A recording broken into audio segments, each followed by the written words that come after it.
Hoje a mensagem é sobre o cotidiano dos cristãos, né? E dos ensinamentos que a gente vê aí no mundo. Nós temos algumas pessoas que ensinam, que entende grego, que entende hebraico, elas só não entendem de Espírito Santo, tá?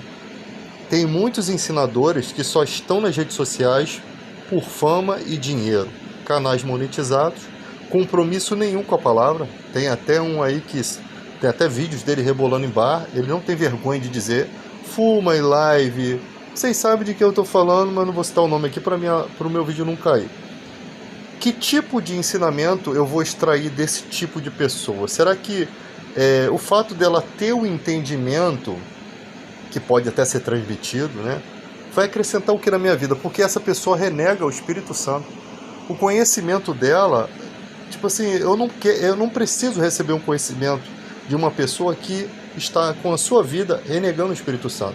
Porque eu sei que junto com aquele raciocínio que ele está ali pregando, ensinando, vão vir coisas erradas, tá? Porque são pessoas que ensinam cara, os caras conseguem usar a Bíblia, ensinar, né, a parte gramatical, tudo direitinho, e conseguem negar a Deus. Então esse é o que está mais perdido no mundo, porque ele consegue ver, talvez ali nas escrituras, a verdade sendo expressa, mas ele consegue mentir, porque ele quer ficar do lado do ateísmo, porque ele quer chamar mais atenção, porque ali traz mais dinheiro, mais notoriedade. Porque no lado de cá da igreja tem muita gente pregando e já absorvendo esse dinheiro. O cara tem que ficar do lado da onde vai dar mais notoriedade. Então os ateus precisam de ter um pregador. E os caras encontram essa porta aberta, porque o número de ateu é muito maior do que o número daquele que crê. Então o cara começa a ser o pregador dos ateus. É o cara que vai confrontar. Como o ateu às vezes não tem argumento para confrontar o crente, ele precisa de alguém que seja professor que confronte. Eles gostam disso. Então esse cara achou um caminho para se ganhar dinheiro, sucesso e fama. E tem muita gente viajando nesse mesmo caminho, tá? As pessoas não estão ali porque elas são contra Deus. Elas não estão ali perdendo tempo porque elas estão preocupadas com a sua situação, não. Elas estão preocupadas em ganhar fama, sucesso e riqueza através desse caminho que está ali aberto, né? É uma visibilidade que, se você perceber, a quantidade de pessoas que vão lá para comentar, que vão lá para afrontar o cristão, porque eles não falam de outras religiões. Eles só estão preocupados em dizer que a nossa religião é falsa. Já seria uma falta de...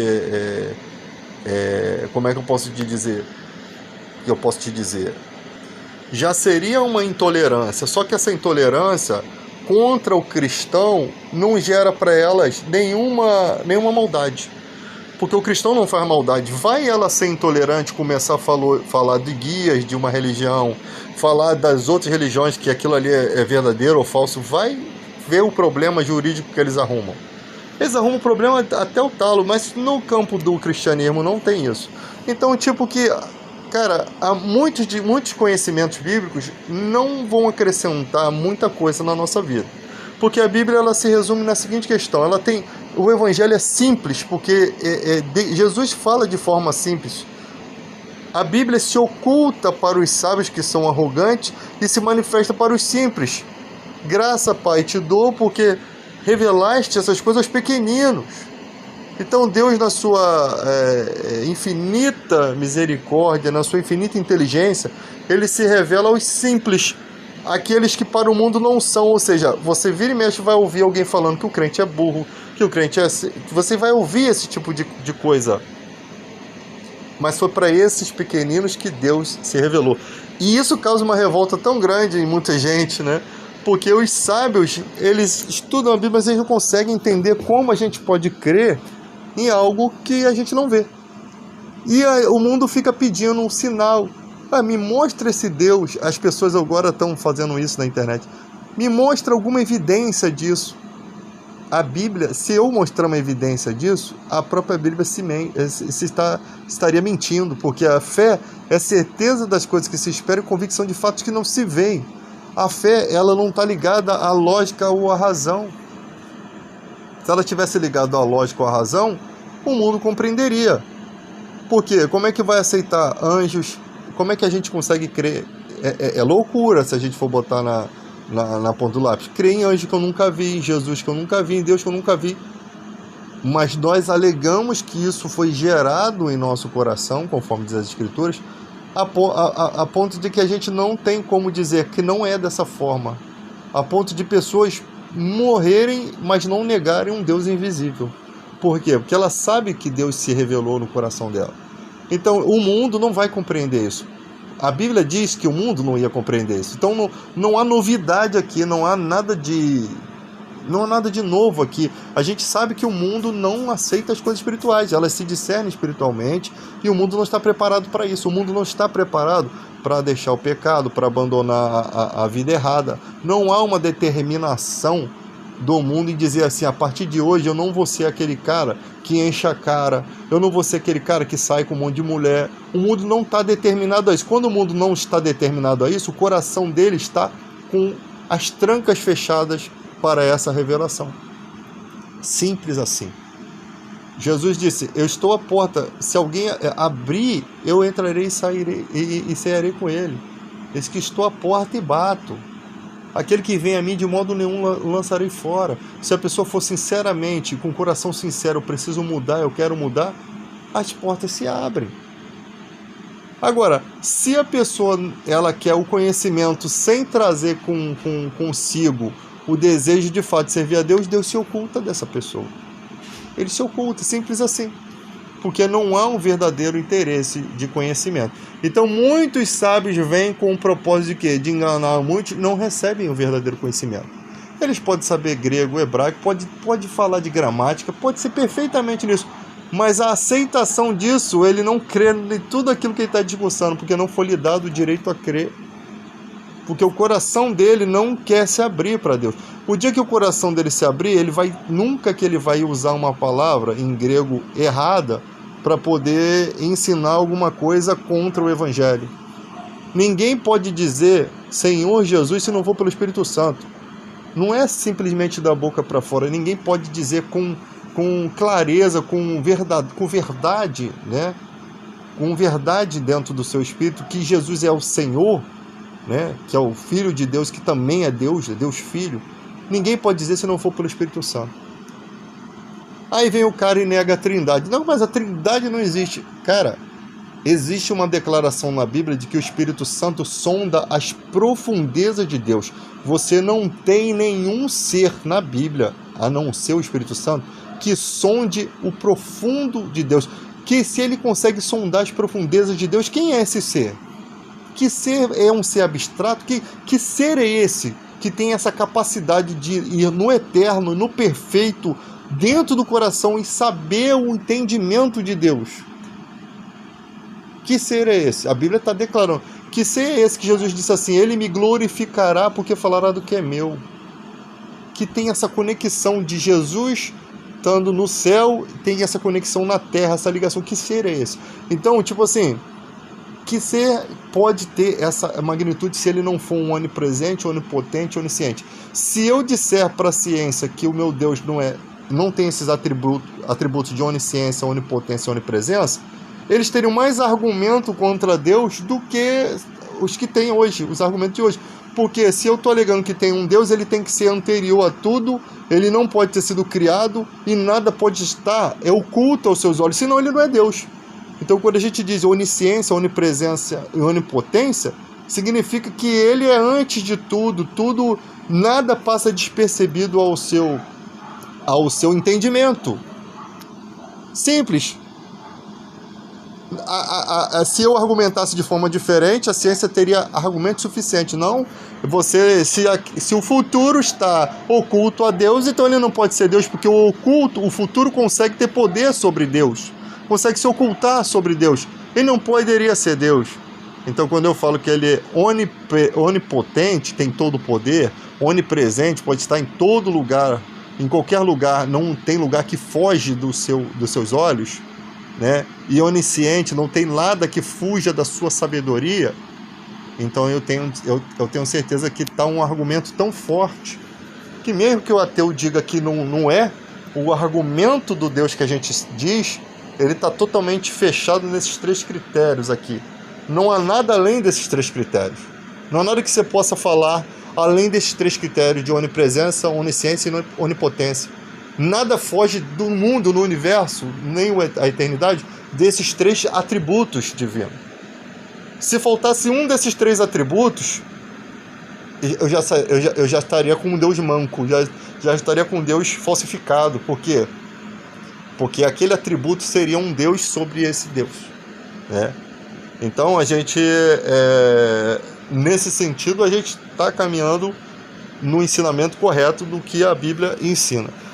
E o Evangelho é um ensinamento simples, que está mais ligado a temor a Deus do que conhecimento. Porque não é o conhecimento que vai te salvar, é o temor. O temor de ser o princípio da sabedoria. Ele é o básico e o fundamental. Então tem gente aí cheio de conhecimento, cheio de ciência, achando que isso vai salvá-lo, e no dia vai argumentar. Senhor, em teu nome não fizemos isso, em teu nome... Aquilo ali é uma dissertativa de que quando houver a condenação, o desespero daquela pessoa vai fazer com que ela se oponha contra a decisão de Deus.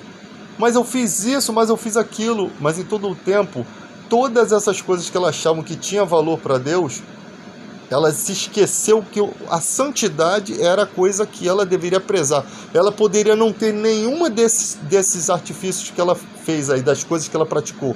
Ela poderia não ter nada daquilo, mas se ela tivesse a santidade, era o essencial, era o básico e o essencial, o fundamental para se ter a salvação. Então a gente não pode se deixar enganar, achando que porque está fazendo, a obra está fazendo... Tem gente aí, cara, que é de Deus, está na igreja direitinho, mas os seus negócios são financiados por gente ruim. O dinheiro é sujo. O dinheiro está vindo de uma fonte suja. Tira a escória da prata e fará vasos para oríveis. Não adianta a pessoa orar, acreditar que está passando batido. Não. O dinheiro está de origem suja. E olha, tem muita gente da política e fora dela assim. Tem muito comerciante cristão que está assim. Enquanto a sociedade está lá lutando para pagar suas contas, está lá lutando no sacrifício todo, o cara está ali vivendo bem, está na igreja, tudo certinho, está orando, está sentindo a presença de Deus, né? Porque sente. O fato de sentir a presença de Deus não significa que Deus está te honrando, mas você precisa pegar o que você faz com essa honra. Limpa o fundo do copo, olha para dentro de você e vê o que está errado, se sonda a presença de Deus. Ainda que sejamos infiel, Deus se permanece fiel, então não se engane a fidelidade de Deus com a sua infidelidade. Deus se permanece fiel mesmo que sejamos infiel.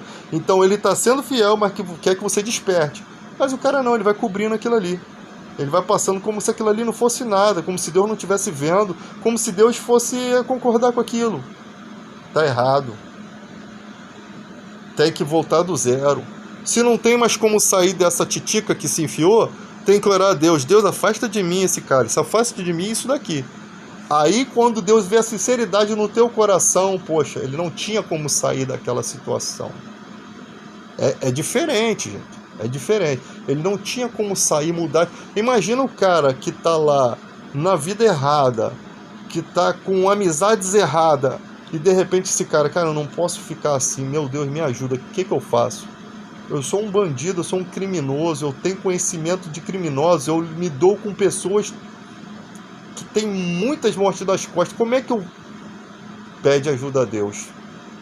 Pede direção a Deus. Como é que eu vou proceder? O cara tem que refletir nisso e insistir nisso. E Deus, me ajuda, eu não consigo sair desse lamaçal.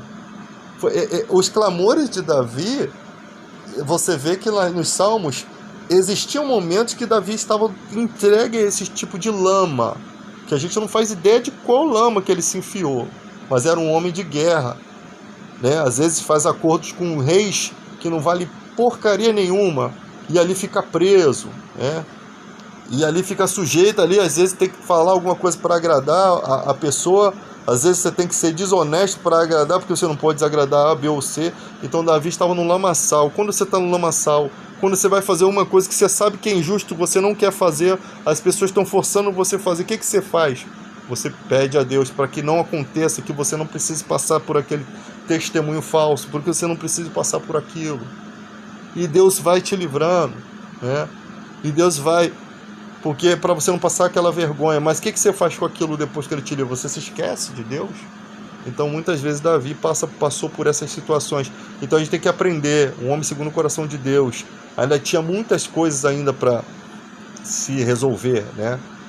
Então na vida é assim, cara, tem coisas que você não consegue dizer não, às vezes você diz sim para uma coisa e depois você reflete, cara, eu não podia ter assumido esse compromisso.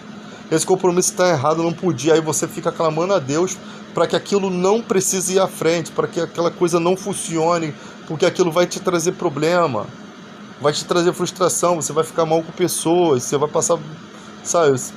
Então são coisas que o mundo vai te empurrando para esse tipo de situação e você tem que tomar uma providência. Orar sempre para que Deus afaste esse tipo de pessoa, para que quando a pessoa vier olhar para sua cara e falar assim, eu não posso usar esse cara, eu não posso usar porque a natureza dele é diferente, ele não vai aceitar. E quando a gente está firme com Deus, a gente diz, não posso, não vou fazer, doa quem doer, seja a consequência que for. A forma como você fala, até a forma como você tem que falar, para você não ser também se prejudicar, né? Deus concede a maneira como você fala.